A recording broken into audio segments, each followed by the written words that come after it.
Ladies and gentlemen, welcome to another exciting episode of Caught on the Mic. As summertime kind of starts to come to a close, we get those last little glimpses of warm weather, good vibes, and I cannot wait for you to meet my next guests, Emiliano and Camilo from the band Xperimento. Guys, how the hell are you? What's up? Yes. What up?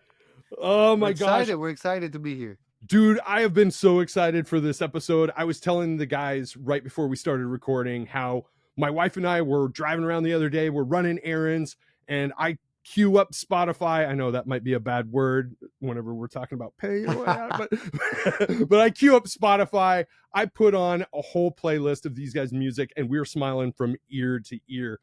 How's your summer been, guys? Summer's been hot. Yeah, we're here in Miami, and Miami is extremely hot in the summer, like way too hot. Like and barely humid go as well. outside. Yeah, and humid. You get in the car and it says 102 degrees. It's crazy. But cool. It's cool. You guys been playing a lot of shows this summer? We've been there. We did how many shows? Like 2 or 3 shows. Not too much. Not our usual. I think it was more than that, but it was the cool part about it was like the different like variety of like the different types of shows. Like we had everything from like El Patio in Wynwood, which is like a little like Latin like Sunday party in Wynwood, all the way to F1. We played the F1, and that's right. out of control. And so we do well in the summers, which is usually like the slow season, right? We tend to be able to get at least 1 or 2 good in every month, and so I mean no complaints really. I think it's been a really productive summer, and we're also been writing again and getting back in the studio and stuff like that. So that's always Yes.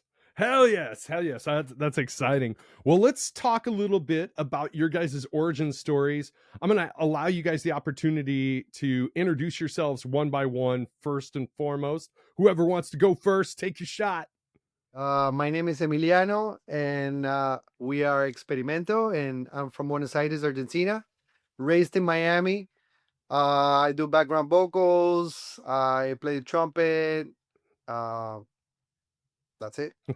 That's not it, but Emmy actually does a lot of stuff. He's our MD, and he handles a lot of other stuff behind the scenes. A very good producer as well, writer as well. My name's Camilo, aka Carasi. I am from Puerto Rico, as you can see in the back. I was also raised in Miami. I'm the lead singer of Experimento, and I also Emmy and I, co-produce and co-write together. And I also take care of, I guess what you would call like creative direction or anything visual. As far as like our imaging and stuff like that goes, that's one of the other things that I do as well. And so that's us. We're Experimento from the MIA 305. Love it. Yes. And you forgot you're the video director. He directs our videos too, which is cool. I think part-time director, editor. the good thing about us is that we're very self-sufficient. Like we do, like Camilo handles the visual part, a lot of, and then I take care of the other side. But between both of us, we could do everything, which is cool. Yes, I love that. Now, you guys have roots in places other than Miami and connections all across Latin America. How did your upbringing and cultural background shape the way that you guys approach music in the Miami scene and like globally? I think Miami is just the key there because Miami's so diverse and has so many different cultures, especially like Caribbean and South American cultures, which is kind of, where's our pocket. And I think growing up, we were influenced by a lot of different things that a lot of people, growing up in other parts of the country or even the world, they only get like exposed to like a few genres and they're growing up, and so we got exposed to like 10.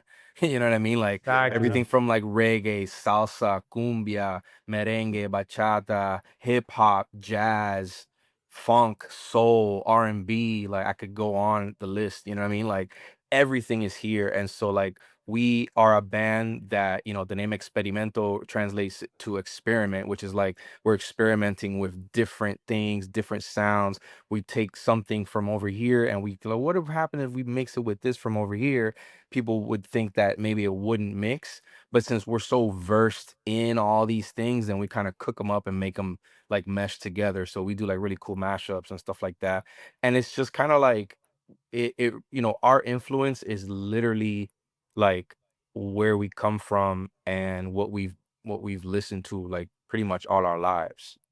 What Camilo's saying is spot on. Like Miami, there's a lot of diversity, and I think it's so cool. Like even with our musicians in the band, like we have Colombia, Venezuela, Cuba. Camilo Puerto Rico. I'm Argentina. Like you only find that in Miami. Because there's just so many different people with from different countries. I feel like Miami is like the capital of Latin America. And the Caribbean. And, Yes. and I think it's super cool because we get to mix everything. Like, and then like somebody will be like, "Hey, Venezuela, we do it like this," and then Camilo will be like, "Oh, Puerto Rico," and then I'm like, "Dude, in Argentina." So there's no. I think what's the beauty of us is that we don't limit ourselves. We like to mix everything up, and most of the time it comes out pretty fucking cool. Yes. Yeah. Yes. Yes. I love that. So take us back to 2009 when you guys put the group together in Miami. Like, how did that come about? What was the genesis of the project? Camilo and I, we were in a different band. Okay. So Camilo was a keyboard player, amazing keyboard player. Um, and then around 2009, yeah, that's when it was. I decided to uh to put together this band, and Camilo would always do background vocals. He would sing too, and I gave him a call and I told him, dude, what do you think about this? What do you think about doing that? And it's funny because when I called him, it was like he was like, "When are we playing?" And I told him tomorrow, something like that. You know what I mean? Yeah, Like yeah. the next day, and he was like, "Yo, what are we gonna do?" and and let me tell you something. This is something that not too many people know. When we started, we would write our songs on stage. Oh, no kidding. A Yeah, fact. because Yeah. we would love, like we always followed our name, Experimento, which our name too is like it's experiment, and then we added an O, so it's in English and Spanish. So we were like, man, let's just do whatever we always wanted to do, that we couldn't do because sometimes you're limited, and we're only in Latin, or we're only English, and and we're doing this genre. So I feel like we had a lot of fun starting, and I think that was the base of like us. Oh, I love that. I love that. Now, not very many bands can say that Prince has jumped on stage with them. What was going through your head when that happened, and how did that experience come about and influence your confidence? So around that time, 2009, 2010, we were playing at a really tiny place called Jazzit, right? Okay. Right on the beach, right on South Beach. Yeah, South Beach, Washington Avenue, and 13th. How many people do you think fit there? Like 40 max? Probably, yeah, like something like that. 40 people. So we used to play, let's say we started at 11, we used to finish like at 3:30 in the morning. It was crazy. Like Oh, it wow. was always packed with 40, 45 people. Sometimes they would let some people, more people in. And one of those nights, I had this like a really big dude in a suit like tapping me. It was like probably like around 2:30 in the morning, asking me to play guitar, you know? And I thought this guy was like trolling me, you know what I mean? Like, hey, I want to play guitar, And I thought he looked weird because he had a suit, he had shades at 2:30 in the morning. Men You're in like Black either this looking like Man in Black, dude, exactly. So you thought, damn, this guy, he's either crazy or maybe he's a great guitar player. So he came in, and the funny thing is, when you will come in, I was right there because the stage was so tiny that I was next to the door. So this guy kept tapping me, tapping me. The third time, he mentioned something about Purple Rain. So I was like, all right, this guy's messing with me. Obviously, I told him, yeah, whatever. Yeah, come play, whatever. I got sick of it. So he comes back a minute later and he opens the door and like three bodyguards surround the tiny stage, which I think was funny. And Prince walks in and he goes straight to our guitar player. And nobody knew anything because I was the only one going back and forth with his bodyguard. Right. And Prince just goes up to our guitar player and he doesn't even say anything because we were in the middle of like playing and we were like jamming, you know what I mean?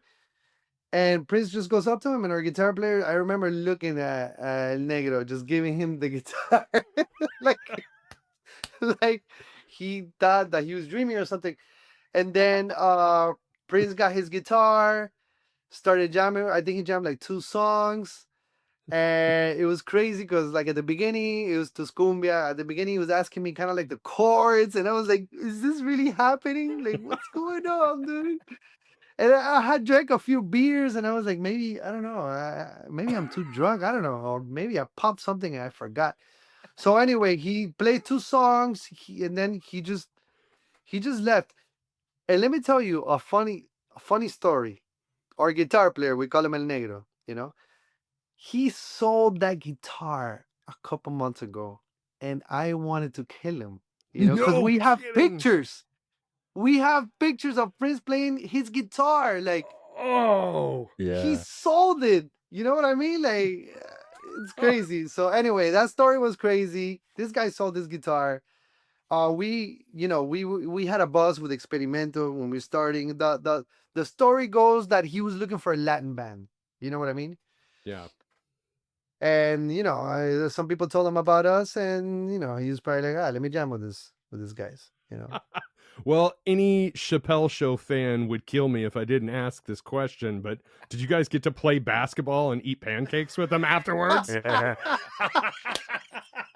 Listen, we didn't play ball, but the only thing I could remember is he had high heels, and Yeah. he was like, You're I'm still I'm like short. I'm not too tall. I'm like 6 feet. I'm like kind of like a little bit above average. But with high heels, he was like this. I'm guessing he was like 5'7" with high heels. Oh, wow. That's And amazing. after I talked to a couple people that knew him. One of them was his manager and everything, and she was like, "Yeah, he was like 5'4", 5'3". It's crazy.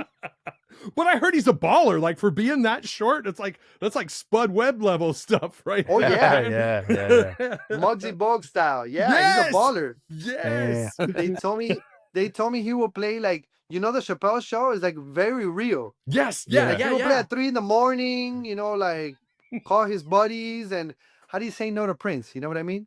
Exactly. Exactly. Crazy, crazy So story. Karasi, you kind of leaning into your experiences. How do you balance so many genres without losing the band's core identity? I know it's a lot easier now than maybe it was in the early days because people are a little bit, and this is where I pointed this out several times in recent episodes of the podcast.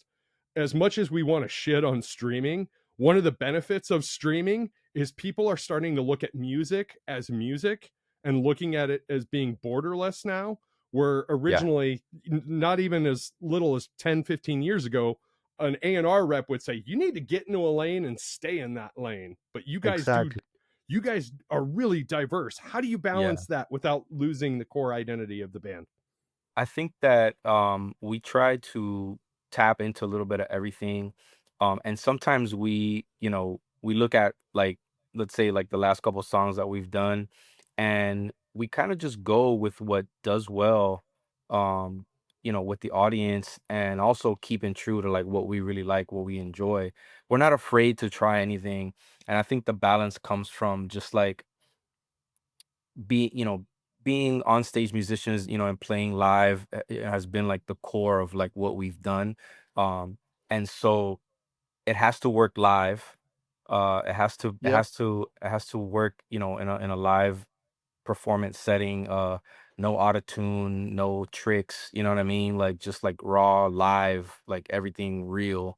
um and and also, you know we pay attention a lot to what makes people dance and what makes Yes. people move. What, yeah, we have a Oh couple yeah, slower songs, and some joints are like reggae, and some are more like low tempo, mid tempo.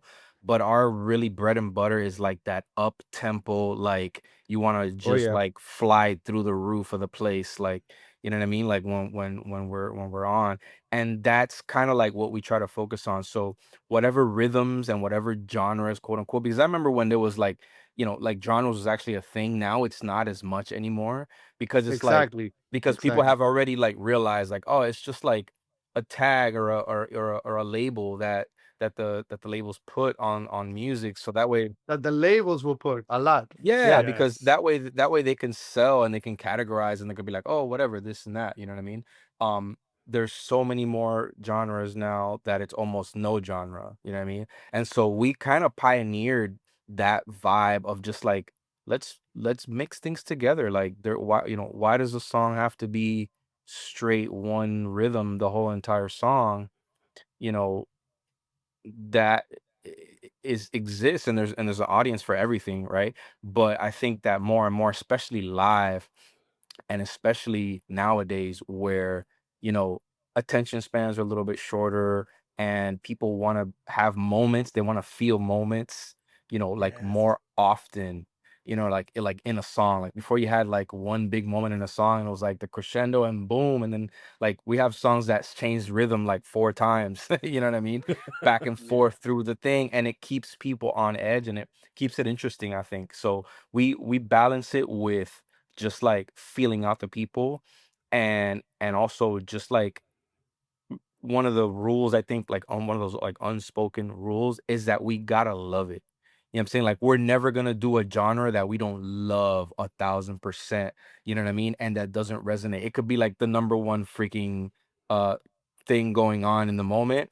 We won't touch it with a 10-foot pole, because we want to stay true to what we love, and what the rhythms that like we really like. You know what I mean? And enjoy too.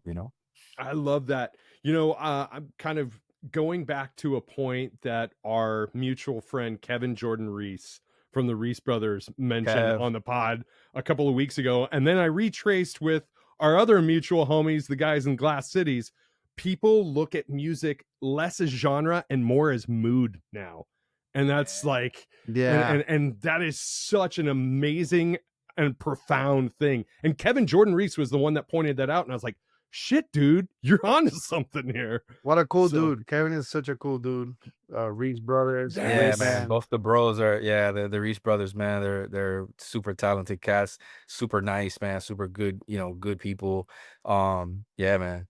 Shout out to the Reese brothers. straight up, Parnes has not introduced me to guys I haven't liked yet. So Yeah. Shout out to Dave Parnes, man. Yeah, that's our guy. yes. So you guys have worked with Marc Anthony. We talked about the Prince story and Ricky Martin and much more. What's the most important lesson that you guys have learned from collaborating with such big names? I feel like the biggest artists have been the most humble, the nicest, the most simple, and I know it sounds weird, but it I realize why they're so big, you know what I mean? And Yeah. then I work with all types of artists, and then I see the ones who are not there yet and they're like completely the opposite. And I'm like, dude, you're never gonna get there. I feel like energy, the vibes, how humble you are is gonna open so many doors for you in any category, in any place, in any profession. You know what I mean? Yeah. I think that's so key. Like if people don't vibe with you and they don't feel good with you, then bye bye. Yes.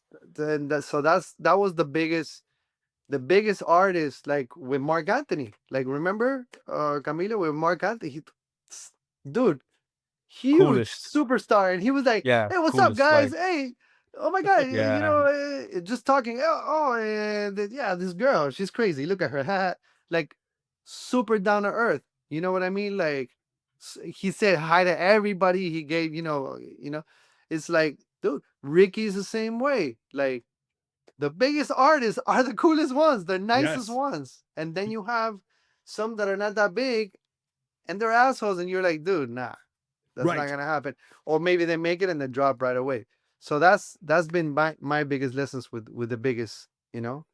Yeah, I have a similar experience in the podcast community because I've worked a lot with people in the professional fighting space, like different MMA fighters and boxers and such. And people commonly say to me, it's like, well, I really can't get on board with that. And I'm always like, listen to the episode because some of the most vicious fighters are some of the most humble people in the world because they've left that experience in the octagon. They've left their aggression in the boxing ring, and so their experiences in the real world sometimes make them some of the most humble and kind people. Perfect example. I just thought about it. Messi. Look at Messi. Yes. Messi gets stopped at a light. He has, like no tints. And they're like, hey, dude, can you sign? They get off and he's like, yeah, can you take a picture? Yeah, yeah.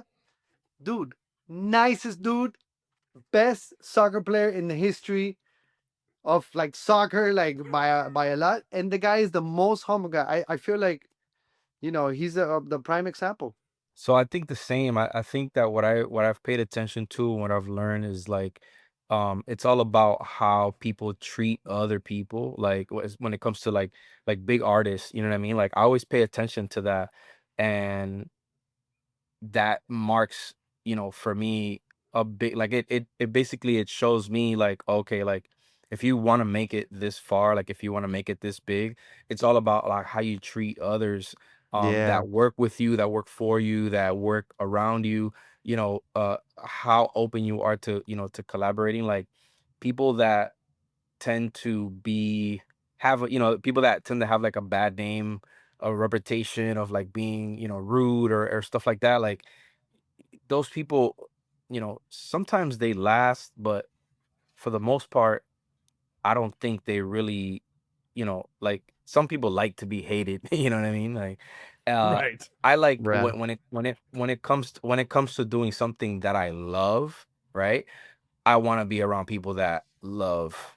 So I'm gonna say something about that. Usually when we collaborate, right away I find out how they are right when they come in the door. A Right. lot of them say hi. Some of them don't say hi. And once they don't say hi, it's like, dude, like I know how you are. Yes. Yeah, Yeah. absolutely. Absolutely. Now, you're multiple Grammy Award winner. How has that recognition shaped your career? And by the way, congratulations on the most Thank recent you. one. Thank you. How has that shaped your career? And does it change the way you create or perform?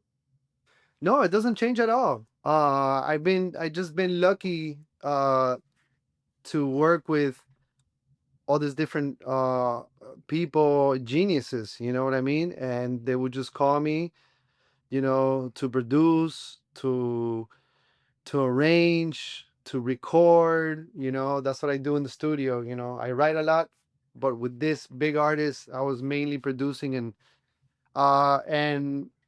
two of them was for a movie Mm-hmm. that one of them, the United States versus Billie Holiday, that we won a Golden Globe, we won a Grammy, and then we got nominated for an Oscar. Well, Best Actress, Um, but man, what an experience! It was, like it was a long term. I got to work with Salam Remy. I got to work with the director. Lee Daniels, another genius. Um, Damien Marley on the other Yeah, that's what I record. was going to ask you. What was it like to work with the Marley family? Man, I work with all the Marleys you could think of. I work with all of them. But there's one that stands out, and I didn't know how much of a genius he is until I was literally in the studio with him, and that's Damien. Yeah. He is the genius of all of them, like by far. Guy has insane ideas, an insane ear. He's laser focused on the studio. First time I worked with him, I was like, whoa. Cause you don't know. A lot of people Right. are very you get to the studio a lot of times, they're like, oh, just we got you because you're good. So give us your ideas. He was like, no, I need you to do this and I need you to do that. You go do it. He's like, it's not right. And right away, I'm like, what do you mean? I don't say anything, but I'm like, what do you mean it's not right, motherfucker? And then you hear it back. You hear it back, and it's wrong. Right. And Right. that's when you're like, this fucking guy is a badass, Sorry the Yes. profanity. No, dude, no. That's like punctuation marks for me. So Damien is a genius. I got to work with grandkids, Skip Marley. I got to work with Mystic. She's amazing. awesome. Kimani. I recorded a bunch of songs with him. Steven. And this one time, I get to the studio, and I'm sorry I'm going off tracks. No, And you're good. when I get there, I hear Bob's vocals a cappella. Mm-hmm. And I'm like, what's going on? Because a lot of times I get called, hey, can you do a session? Or, yeah, cool. I usually don't ask. I'm like, I know it's going to be something big, but I don't want to be like, who is it for? Oh my God, So I just show up. I hear Bob's vocals. And then I'm like, dude, like, what's going on? What is this? And the engineer's like, he didn't tell you? So what I was recording it was an immersive show. It's called Marley in Vegas, Hope Road. Mm-hmm. It's a show that's going on now. And we redid all the Bob Marley songs. We grabbed his vocals and we redid them. And the cool thing is that in the credits, it's like if I recorded with Bob Marley. Oh, that's amazing. That's one hell of a like footnote on the resume for sure. Dude, he's like he's he's an icon, a genius, whatever you want to call him. Like he's my idol. And for me to be on the credits for that, it's Yes. insane. You know what I mean? And the funny thing is, I got to the studio, I had no idea what it was. And the engineer's like, "Oh, he didn't tell you? He didn't tell you about this?" And I'm like, "Nope." That's amazing. That's Yeah. amazing. So let's talk about taking the show around the world. You guys have done the Super Bowl to performing with troops overseas. What's one unforgettable story that sticks with you that you're going to carry for the rest of your life? Man, definitely the Man. overseas, definitely the stuff that we've done with the Navy. Yeah.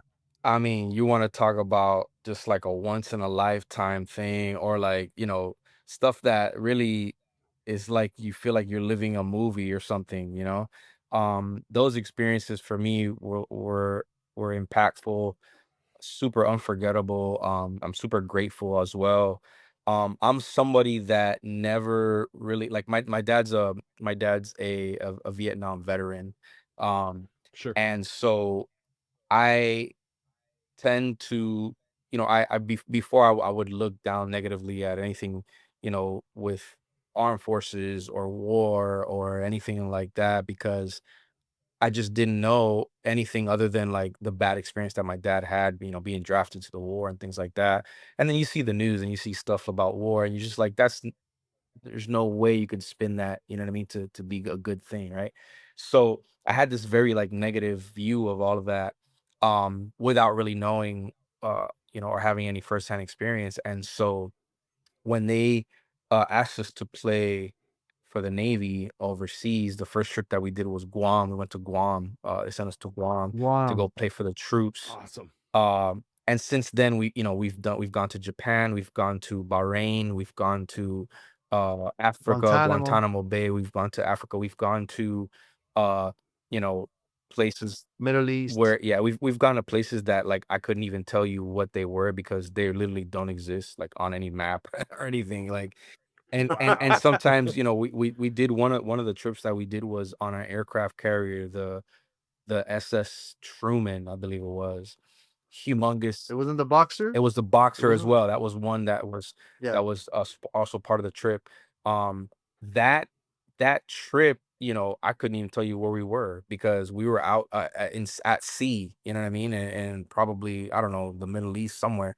But these are were experiences that I mean we have a lot of this on video. We have on our YouTube. People want to go check out. We have a video for each of those trips that we did. Amazing time, man. I mean, talk about just feeling gratitude. These are things that these are trips that like made me see really what it is to have, a military in your country that protects and defends, you know, all the liberties and everything that I know we said we were getting into politics and all like that, but like, but just me seeing that firsthand and actually being a direct recipient of that service that people say thank you for your service. Like we were there with them and we got to speak with these people. We got to eat with these Oh people. yeah. We got to, just chill and hang with them and kind of hear their stories and things like that. And so I'm just forever grateful for those times because, there were times where like you know, I was literally like, "Yo, is something about to pop off right now? What's happening?" Like, there were times where we didn't know what was gonna happen, where you're like you're almost kinda like fear for your life a little bit type of thing, because you're out in the world, you're out at sea. I remember there was one part where we were passing through this really through like a strait and it was like two rival countries on each side, and they were kind of saying Oh like wow. kind of jokingly, but not really. They were like, "Yeah, we're just we're like the watch guard of here because we're just making sure Oh that yeah. nothing pops off, and any one of these countries could like shoot off a missile to the other one at any given moment. We don't know, but don't worry, like we're safe." And you're like, "Yeah, right." Or this one time we were like on a small boat and they were like, if we go 30 feet that way, they shoot us. And we're like, please don't go Yeah, like don't go that way, please. Like, you know. like stuff like that. Like I feel like yeah, we're fortunate. We've performed in places where not too many artists perform, man. You know? Ah, yes, yes, yes. It's amazing because it seems like through all these experiences, you guys have used the city of Miami as a muse. And Miami's diversity is unmatched, as you guys talked about earlier. How does the city's culture influence your energy with day to day life in your whole process? Because you guys have already, in less than a half an hour's time, talked about some pretty damn amazing experiences. Like, how has the city's culture influenced that? Miami just keeps it going. Miami is like the fuel Oh that yeah. never ends, you know what I mean? Um, there's a lot of tourism here. There's a lot of it's a very transient city, so a lot of people come, they stay for a couple years and then they go, they move somewhere else. So like just that all that movement and all that energy moving around is kind of what keeps us, inspired, I think, and keeps us moving because you're currently you're constantly adapting to all the changes, and to all the movements, all the ins and outs, and everything that happens in the city. And it's just a very vibrant city. I think that, a city that's close to the water has like a special energy. And also, the energy of the people that come here, like a lot of people that tourism and stuff that comes here, they come here for a good time. You know what I'm saying? So like as artists from here, not only do we have that built into us, but we're also like, yeah, like we're Miami, like we're a good time. Like we're here to show you a good time. And so when we go other places, we bring that with us. You know what I mean? And Yes. we perform as if we're that Miami band and we're known for that. I mean, Department of Transportation did a campaign that we were involved in where, we were the representatives of the city of Miami. There was other The cities. Department of Tourism. Department of Tourism, Yeah. correct, and there was a bunch of other cities as well involved in that campaign, and so, they chose us because, like, we know Miami, we know the vibes here, and so, I think that's just what Miami does for us. It's a home, it's also a muse, like you said, it's a huge inspiration, um, and whenever we go places and we tell people that we're from Miami, they're like, "Oh, man, you're from Miami? Oh, damn," like, "Oh, man, I'm supposed to go down there. I wanna go down there." You know what I mean? Everybody wants to come here, you know what I mean? And so, yeah, I think for me, that's what, I'm a 305 till I die, is how we say down here, you know what I mean? Like, it's, And I want to add something. A lot of events and a lot of like people that call us for performances. First off, they say, "Man, we feel like you guys represent Miami the most." So to that for us is like it's amazing. You know what I mean? When we got called to perform at the Super Bowl, like they were like, we saw a lot of bands, and no band represents Miami like you guys. You know what I mean? And that was amazing for us, you know? So I feel like the city it's growing culturally as well, you know, because I feel like it's relatively compared to like LA, New York, Chicago is like a Yeah. young city, you know, and we still got a long way to go, but it's growing culturally, and I love like you know how we're going, you know, and I love that we represent the city, you know. I love that. So when you started this, taking it back to 2009, Emmy, you specifically, did you think all of this would happen? Honestly, I don't know. I mean, You can be humble, but you can own your confidence a little bit listen, too. I had a vision, and I had a lot of confidence when I called Camilo, you know, because I felt like he was the guy that we were like together we were gonna make that happen, you know. Yes. I did have, like I said, I had a vision. I had, you know, like I had an idea of what we were gonna do. I felt like if we did things right, if we did things with our heart, if we did things that we really like with the passion and that we loved, it would take us many places. It's taken us to a lot of places. I can never say, oh yeah, I knew we were gonna do that or this. Right. I didn't, right? But I knew that if we did it the right way, we were gonna like, accomplish many things. And I feel like we have accomplished.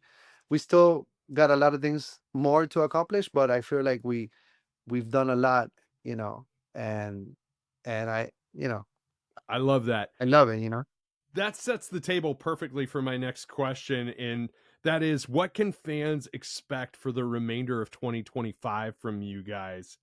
Our the idea is to keep releasing music, keep performing. You know, 2025 was a good year for us. It was the first time we performed at Formula One F1. We did amazing. They loved us. We have a lot of really amazing events coming up, and just record and write. You know what I mean? That's what we love to do.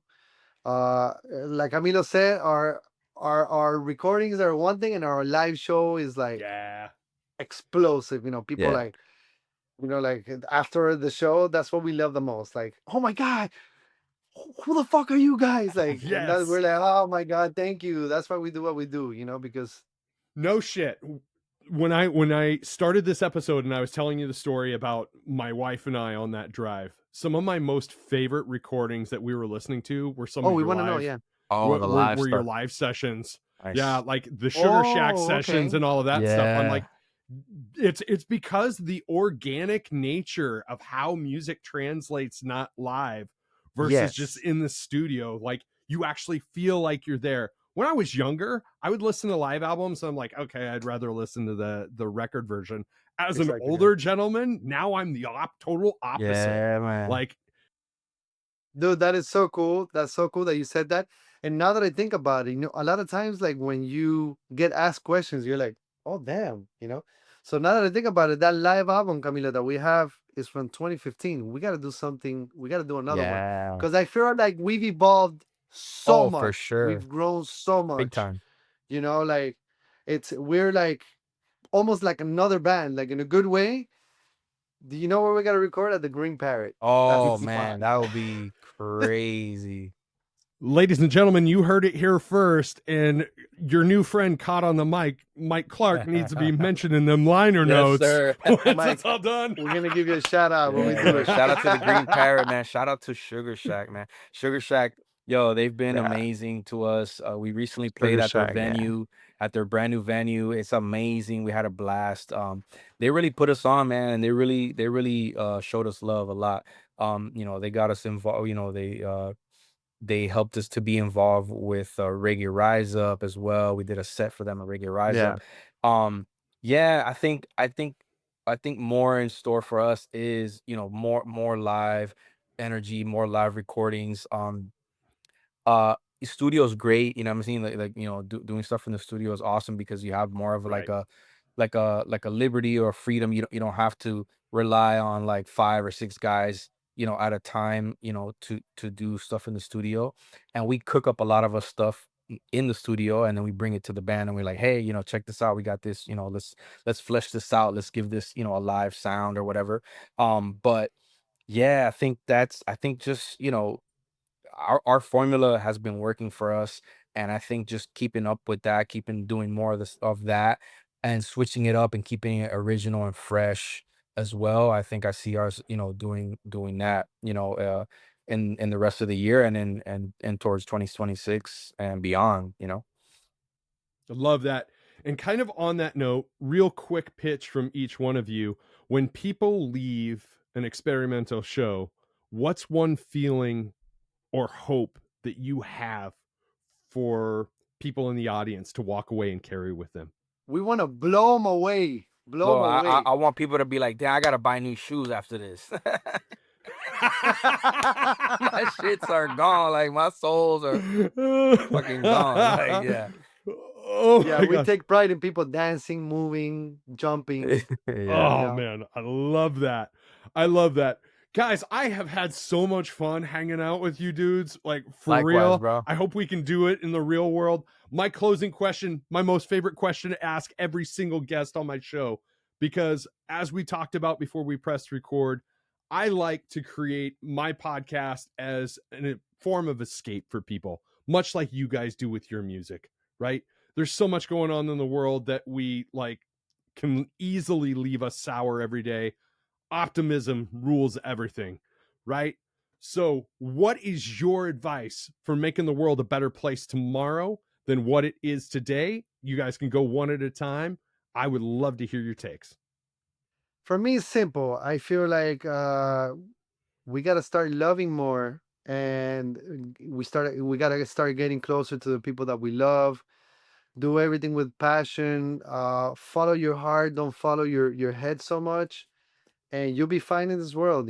But love. I think love rules, man. Yeah, Yes. I think the same way. I think, um, I think people, we have to treat people good. It's all about how you treat others how Yeah. you want to be treated.